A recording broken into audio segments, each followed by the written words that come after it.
กันว่าสองคันซอยกันลันซอยกันปาดยังจุดค่ำนะพี่น้องเนาะก็ถือว่าไอ้คิดว่าประมาณจังเม็ดนี่6 เมตรฮะ5 เมตร6 เมตรความสูงเพิ่นนี่ได้ขักแน่ดิพี่น้องเบิดน้ำมันไปเท่าไรเลยนี่ฮะยังบูฮู้เบิดแล้ว2 ตุกเลย2 ตุกชาวลิตรหมอย30ตุก30 ลิตรนะต่อคันหนึ่งบ่2 ตุกนี่ยับคนแล้ว1 ตุกไปว้าวทั้งเบิดเงินเบิดรวมวายสิก่อนนะ13 ล้านแล้ว13 ล้านแต่ก่อนลุงเฮิงให้แค่ล้านนึงแต่บ่ซื้อแล้วยังเหลืออีก800,000อยู่พุ่นน่ะ9 ล้าน 800,000อยู่ในหมู่แล้ว9 ล้าน 800,000เอาเราเบาถามเลยทั้งเบิดทั้งมวลที่ผู้ใหญ่เพิ่นได้มอบเงินให้เจ้าแต่ละครั้งที่เจ้าเก็บโปมไว้นี่เจ้าเสียเงินจำนวนนี้ไว้เฮ็ดหยังล่ะไปเรียนเพื่อการศึกษา1นี่เอาไว้เป็นทุนในการเรียน2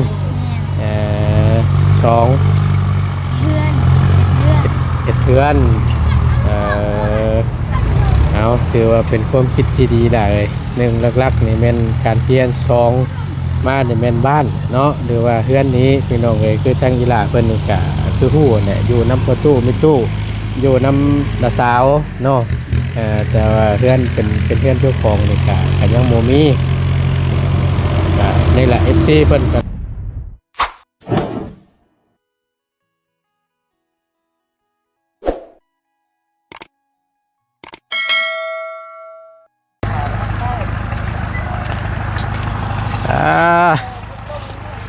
มาอีกบาทนี่พี่น้องเนาะเป็นเติร์ดบาทนี่ฮัลโหลสบายดีล่ะสบายดีเอาพี่น้องกราบทักทายสบายดีเอาวันพิเศษดิโอ้เนียวมันแล้วหลานย่องเฮ็ดแบบไรนี่สรุปลงป่ะอ๋อเฮ็ดเป็นทางลงเลยเนาะคำเดี๋ยวนี้ก็ลำบากได้คือว่าแล้วจะมีรถจอดโอ้ยแมนขึ้นบ่ได้แล้วโอ้ไม่ยดบันไดเลยนะคือนั่นน่ะตัดเป็นเนี่ยไหนใครเจ้าเป็นมาดีตัด3-4 โมงพอดีพี่น้องเนาะ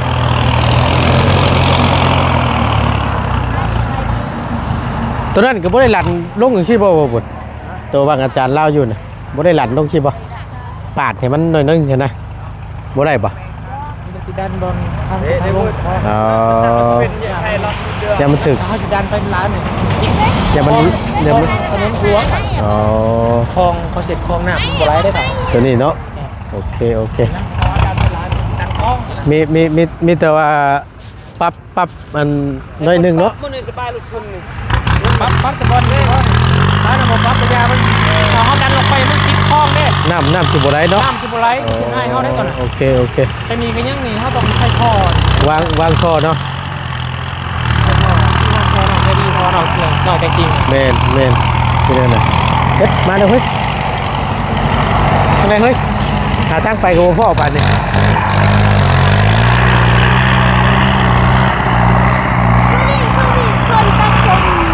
ไปล่ะโอ้รอได้บ่บุญรถเท่ได้โอ้บัดนั้นไทยเอาเนี่ยพ่วงเนาะเป็นคักไปดิสักแน่ดีพี่น้องแล้วเช้าเจ้าขึ้นหน้าเหี่ยวเถอะเราได้กินข้าวแล้วก็ยังอยู่จังพ่อแล้วบ่ คือหน้า ชอบ หน้ายุ่งไปสงใจยุเขาน่ะเงินแท้ๆเนาะ ไม่ชอบบ้างเราเนี่ย สบายดีสบายดีคือหน้ายุ่งเธอกินแล้วบ่เข้าน่ะ กินแล้วบ่เย็นว่าดีใจบ่ได้กินรถเข้าโอ้ยเนาะ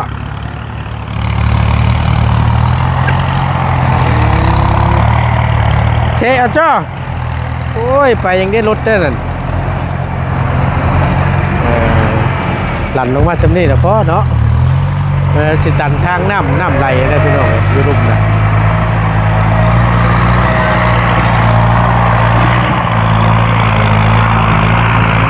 เลิกเติบได้ถูกมึงเนี่ย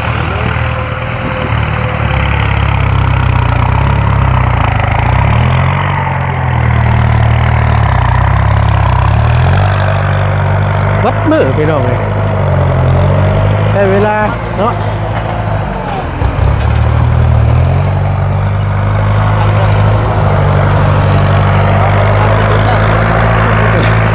หลายเติบได้ฮะสบายดีเพราะมันลึกอยู่เนาะลึกบ่เมนคอยว่าโบตัมก็2 เมตรแล้วคอยว่าให้เบิ่งหน้าดินตัวเทิงก็แล้วกันเบิ่งได้มันรุดมานี่แพงแน่นี่ยัดแล้วคอย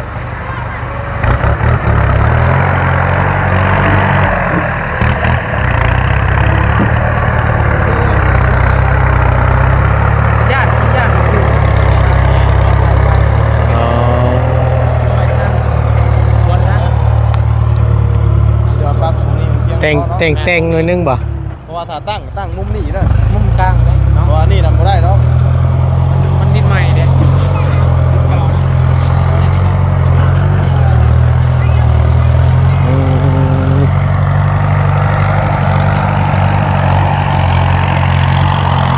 ถ้าแปลงนี่แม่นแปลงมองนี่นะนี่เนาะแต่มันสิมือนี่เนาะเพราะว่ามันอยู่มองนี่เลยสิตั้งเพื่อนมันสิเน่นสินาได้พี่น้องอยู่บริเวณตรงนี้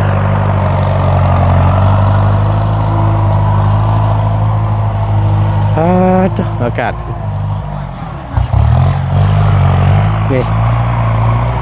นี่แต่ว่าเฮ็ดเป็นนั่นสี่เหลี่ยมเนาะ3 เหลี่ยมก็ได้4 เหลี่ยมก็ได้อยู่หม่องนี้หม่องจุดตั้งเพื่อนนี่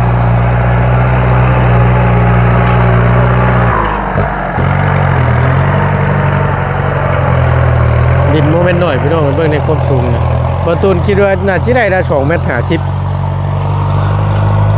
ให้เบิ่งหน้าดินตัวนั้นก็แล้วกันเนาะเบิ่ง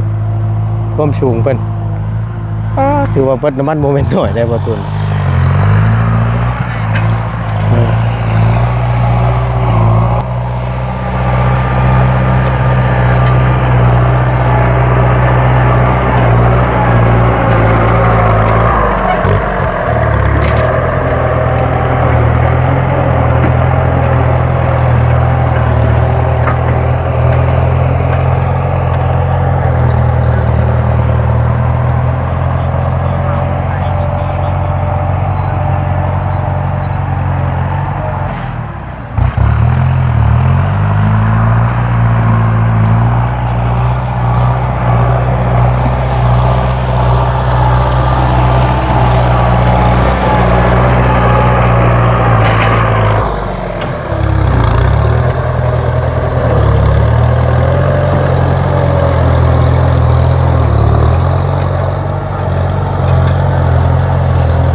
พอกับลูกพี่น้องเลยวันนี้เป็นลูกชายวันนั้นจะเป็นพ่อ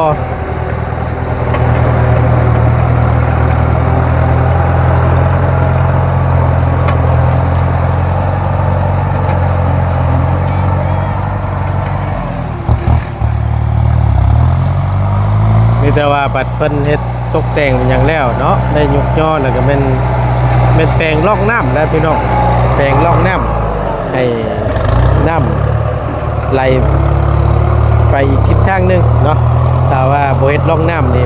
โมเมนต์ยังเวลาฟ้าลมฝนตกหน้าฝนนี่แน่นอนแล้วไหลสลบลงมาพี่แล้วมันสิเชาะเฮือนถ้าเอาเฮ็ดร่องน้ำทุกเดือนน่ะแปลงทิศทางในน้ำไปนี่ก็สิบ่เปื้อนนะพี่น้องสิบ่นักหนาเนาะแต่ว่าเฮาแปลงร่องเป็นร่องไปเอาลงทางใดก็ได้นะพอให้มันจิตพอน้ำมันบ่เข้าตลาดเพื่อนเนาะแต่ว่าเฮาเฮ็ดให้เรียบร้อยได้เด้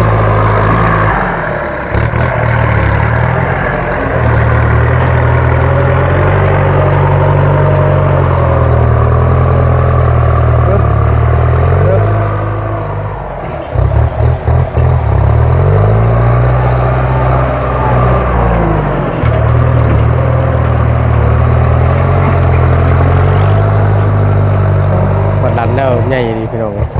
ตึงอยู่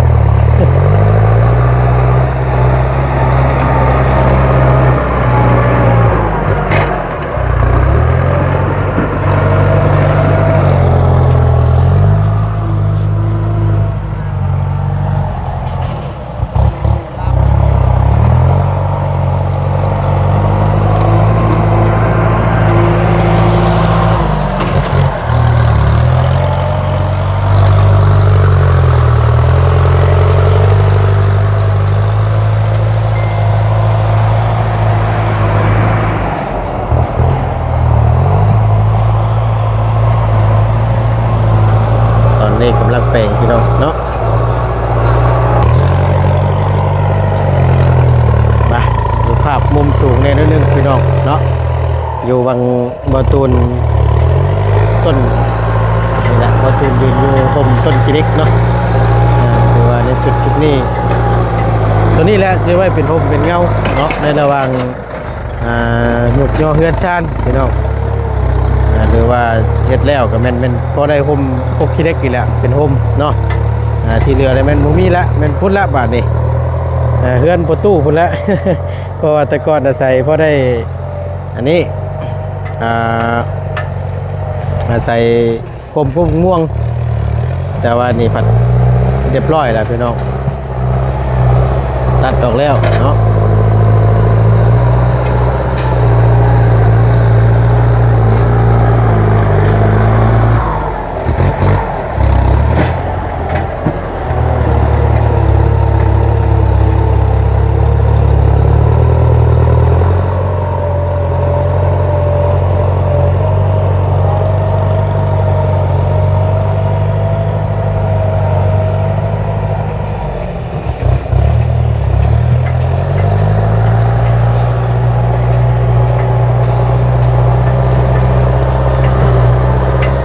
เป็นอย่างนี้คันเนาะสอดกล้องเลยต่างพักก็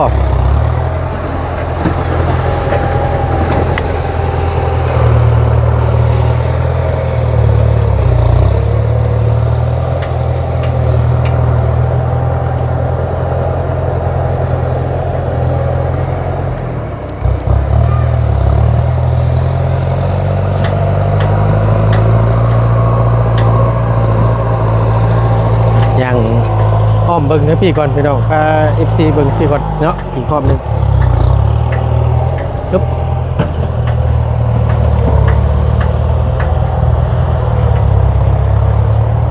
เอาไกลๆแน่นิดนึงครับพี่น้องเนาะ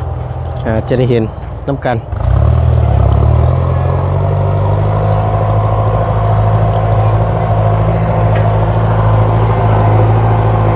ดินน้อมมางามพี่น้องต้องเฮ็ดทางขึ้นใหม่เด้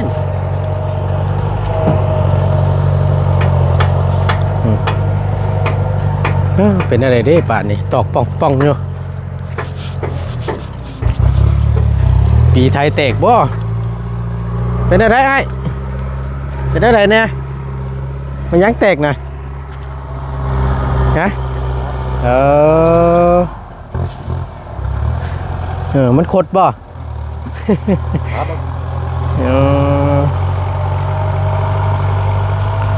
เอาคาดว่าจะเลี้ยวช่วงประมาณใดเนี่ยคำโมเลนนี่เนาะ เราเฮ็ดนี่ก็แล้ว ฮะ ได้หลังนี่ก็แล้ว เป่งๆเพิ่นนี่บ่โอ้ถือว่ากุมมือได้หน่อยเนาะเพราะว่าขนาดว่า2คันเด้นี่ ดัดดินทุ่ง แม่นเพราะว่าดินชุงเด้พี่น้องแต่ว่าคันเดียวนี่เฮาว่าย่าบ่ได้เอาซำประจักขนาดว่า2คันซอยกันลันซอยกันปาดก็ยังจุดค่ำนะพี่น้องเนาะครับก็ถือว่าไอ้คิดว่าประมาณจังเม็ดนี่ 5 เมตร ฮะ 5 เมตร6 เมตร ความสูงเพิ่นนี่ได้ ขักแน่ดิพี่น้องเบิดน้ำมันไปเท่าไรเด้นี่ ฮะยังบ่ฮู้ เบิดแล้วส่งตุกเด้อ สองตุกชาวลิตรบ่อย 30 ตุก30ลิตรนะต่อคันหนึงบ่สองตุกนี่ ยับคนแล้ว1ตุกไป ปาดตะ มันก็แพงแล้วนี่ เนาะ ล้านตาม ตุกหนึงเห็นนะ ตามกินล้านตาม ปาดตะเชื่ออยู่ไอ้ คือเอาไปเวียกไปงานมาสิก็เติมนี่ก็โมเมนต์น้อยๆพี่น้องเอ้ยคือไอ้แล้วว่าแต่ล้านหนึงสิได้น้อยเดียวเนาะมันบ่คือแต่ก่อน 5 ลิตร ล้านหนึงไงได้25ลิตรเบิ่งกว่าเจ้า โอ้สักสิ สิบ่ฮอดซ้ำจักเนาะว่ะแพงก็ดีพี่น้องก็ยอมรับ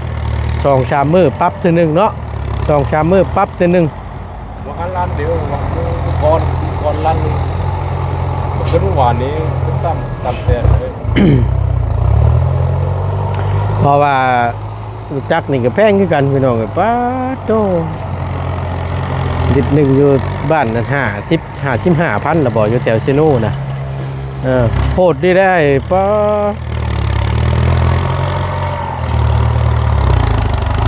ยอมรับเลย บินเก็ตแต่นั้น80 บาท 80 บาทเลย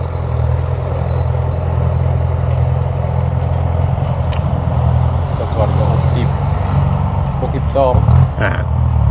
นักเนาะ หัวอยู่ใส่พี่น้องเลยเนาะนะลงมานี่ก็ได้จักเดือนได้ลงมานี่นะ น่าจะ 4-5เดือนแล้วบ่โอ้สิกลับช่วงเดือนได้บัดนี่ แล้วเดือน7 เดือน8 ช่วงหน้าฝนเนาะ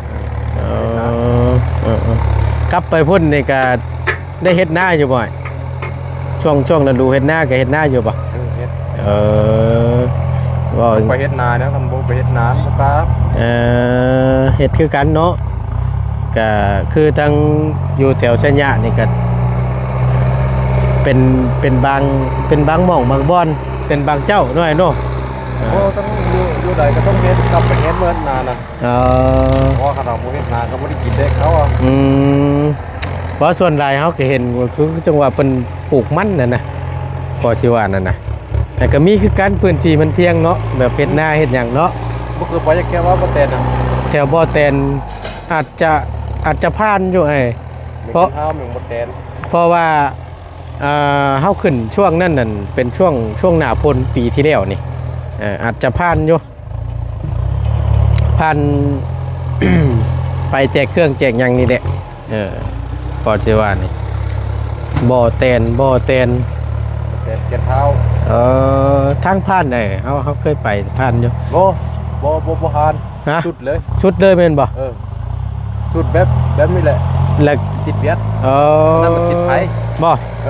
บ่อแตนพื้นที่นี่ก็สิเพียงเด้เนาะเฮ็ดนาบ่เฮ็ดนาเด้เนาะ ก็นี่ละ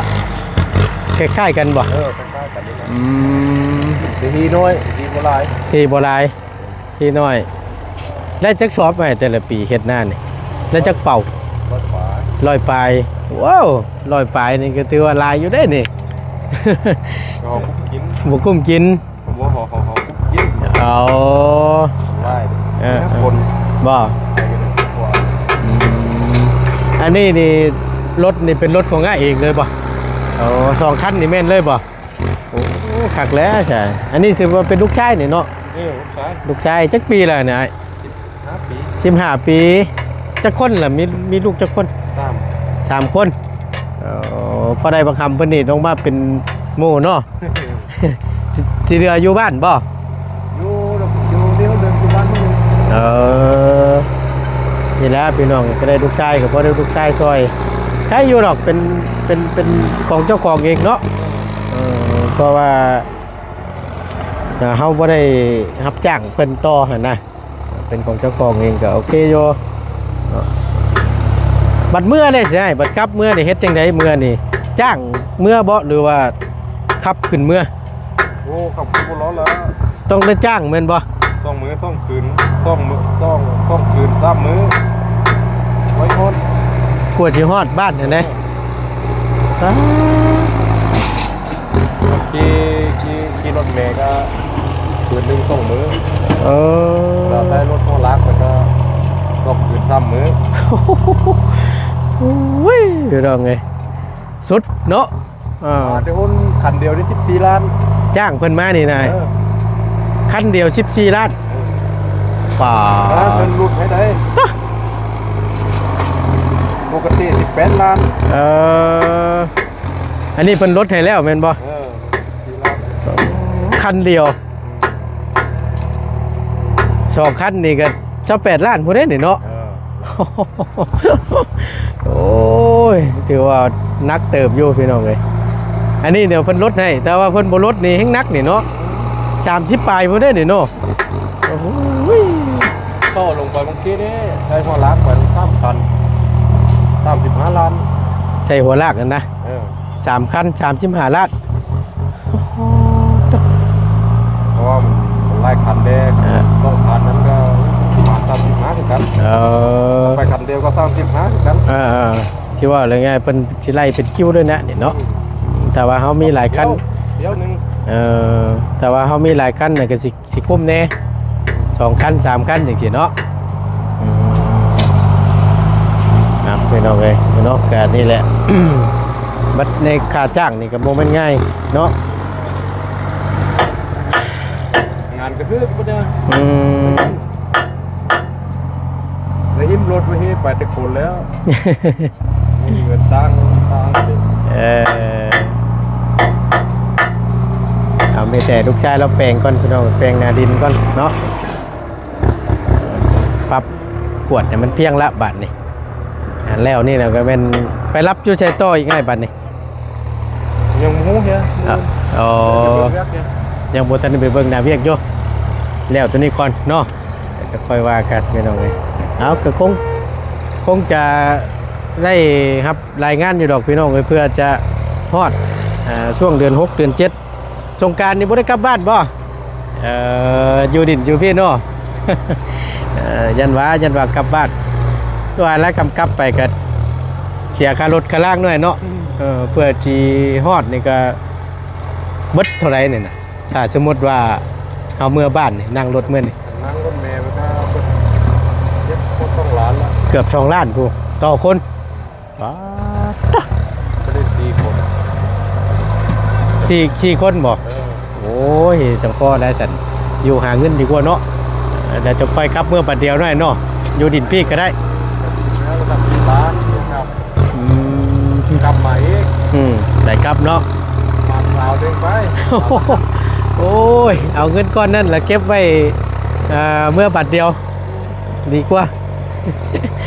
เอาพี่น้องเอ้ยต่างพักรถน้ำเนเนาะมีแต่ว่าเดี๋ยวลงไปเบิ่งทั้งนั้นก่อนเด้อทั้งลูกชายเราปรับผู้พี่น้องเอ้ยแปลงให้มันเพียงก้อนบาทนี่นี่ ตัวนี้เนี่ยสิเป็นตัวลันต้นไม้พี่น้องเนาะบึ้มเลยนี่ทักแล้ว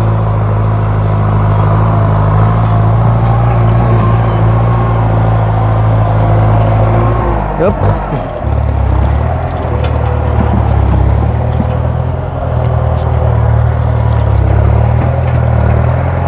แต่งทั้งนั้นเลยน้อยหนึงนะพี่น้องถ้าว่าแถวลงเลิกหลายปัดบ่ได้เพราะว่า1มานี่ย่ามันตึกสายไฟที่เพิ่นพังไว้อยู่หั่นเนาะ2มานี่เฮาสิลันลงไปพุ่นอีกก็บ่ได้ย่ามันตันคลองน้ำเพราะมันติดแคมทางนี่พี่น้องต้องใส่ท่อ ใส่ท่อวางท่อคือเฮือนพอน้อง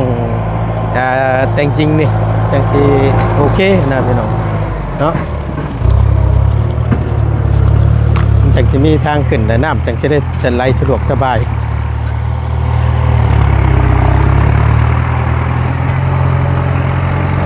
ตึงอยู่ปากทักปัญญังปึ๊บ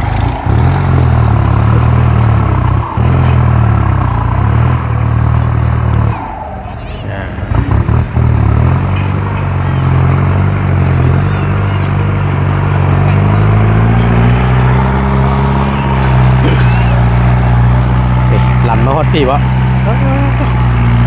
เปิดก็ขีดินเอาลงมาเนี่ยพี่น้องบ่ตูนคิดว่าความสูงเพิ่นจากหน้าดินเก่านี่ฮอดพี่นี่คิดว่าจะได้อยู่ประมาณ1.50 คำบ่กลัวได้เนาะโอ้มันยังกันเฮ้ยได้ติบบ่ปาดตัวนี่แหละคุณว่าเนาะเนาะ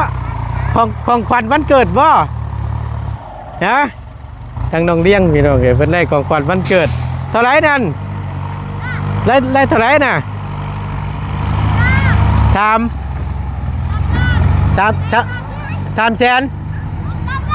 3 ล้านปาดโธ่ไปดึก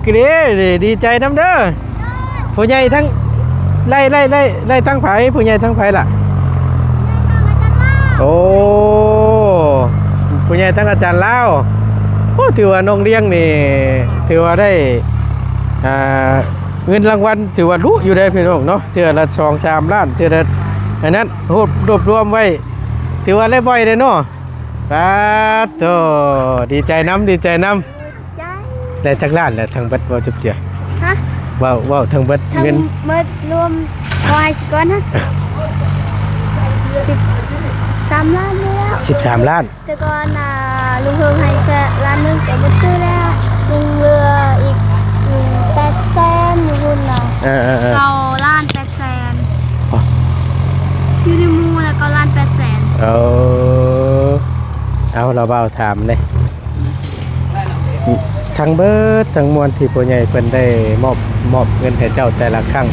ที่เจ้าเก็บโปมไว้นี่เจ้าเสียเงินจำนวนนี้ไว้เฮ็ดหยังล่ะไปเรียนเพื่อการศึกษาลงทุนเพื่อการศึกษา1นี่เอาไว้เป็นทุนในการเรียน2เฮ็ดเพื่อนเอาถือว่าเป็นความคิดที่ดีได้เลย1หลักๆนี่แม่นการเรียน2มานี่แม่นบ้านเนาะหรือว่าเฮือนนี้พี่น้องเอ้ยคือทางอีหล่าเพิ่นนี่ก็คือฮู้เนี่ยอยู่นำประตูมิตู้อยู่นำละสาวเนาะแต่ว่าเฮือนเป็นเฮือนเจ้าของนี่ก็ยังบ่มีนี่แหละ FC เพิ่นก็คอมเมนต์เข้ามาหลายพี่น้องเกี่ยวกับเรื่องเพื่อนเรื่องซ่านทั้งน้องเพิ่นนี่หรือว่าทั้งน้องเลี้ยงนี่พี่น้องเกี่ยวกับของนาซาวนี้ว่าซั่นซะเพิ่นก็FC ออกเสียงต่างกันเนาะอันนี้เฮาก็บ่ติดอกเพิ่นหลายคนก็หลายความคิดนะแล้วเพิ่นก็อยากให้ทั้งเจ้านั่นไล่เฮือนเป็นหยังคือบ่เฮ็ดให้ทั้งน้องเลี้ยงนี่ว่าซั่นเป็นเฮือนของเจ้าของก็ยังบ่มีว่าซั่นเอาจะขึ้นอยู่กับบุญวัฒนาเนาะล่ะเนาะ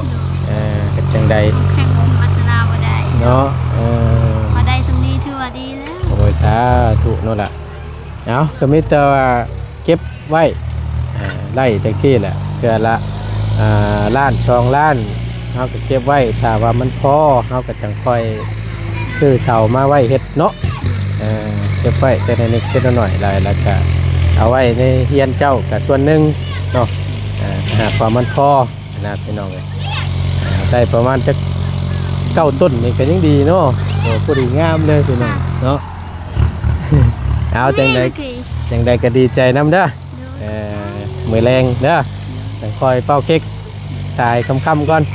เส้นทางนี้ชื่อน้ำมากินสู่ทีมงานเนาะเอาบริหารจัดการเบิ่งนั่นล่ะเนาะโอเคโอ้ยได้เบิดละเปล่าน้ำเปล่าก็ได้สีเนาะน้ำเปล่าน้ำสีเนาะได้เบิดละเปล่านะน้ำเปล่าก็ได้เอาส่วนหนึ่งแรงพี่น้องเดี๋ยวรอเบิ่งรอส้มน้ำกันเนาะ วันเกิดของน้องเลี้ยงพี่น้องครบรอบ13 ปีเต็มเนาะเอาจังใดก็ให้มีแต่สุขภาพร่างกายแข็งแรงแหละเนาะอายุมันคนยืนเฮียนเก่งๆเด้อเป็นคนลูกผู้ดีของพ่อตู้แม่ตู้ระสาวของพ่อของแม่เด้อโอเคไปวันนี้ตั้งแต่ว่าลำลาแหละจบคลิปลงเพียงขึ้นนี้ก่อนอยู่ดีมีแห้งดีใจน้ำเนาะไม่ยังดีบาทนี่เอิกอยู่ถึงกู น้องเจดีพี่น้องเลยไปกับน้องเจดีอีกคือกันพี่น้องเนาะทั้งนอกเป็นได้ก็ได้เอาเป็นอยู่กับบุญวัฒนาตั้งอีหล่าเป็นว่ากันแหละแข่งเรือแข่งพายแข่งได้พี่น้องแข่งบุญวัฒนามันแข่งกันบ่ได้เนาะเพราะฉะนั้นแล้วในการเบิ่งน้ำกันพี่น้องว่าจะเป็นยังไงแน่เนาะไปอยู่ดีมีแห้งขอบบุญขอบคุณหลายๆล่ำล่าแหละพบเจอกันคลิปหน้าสบายดีเด้อพี่น้องเด้อ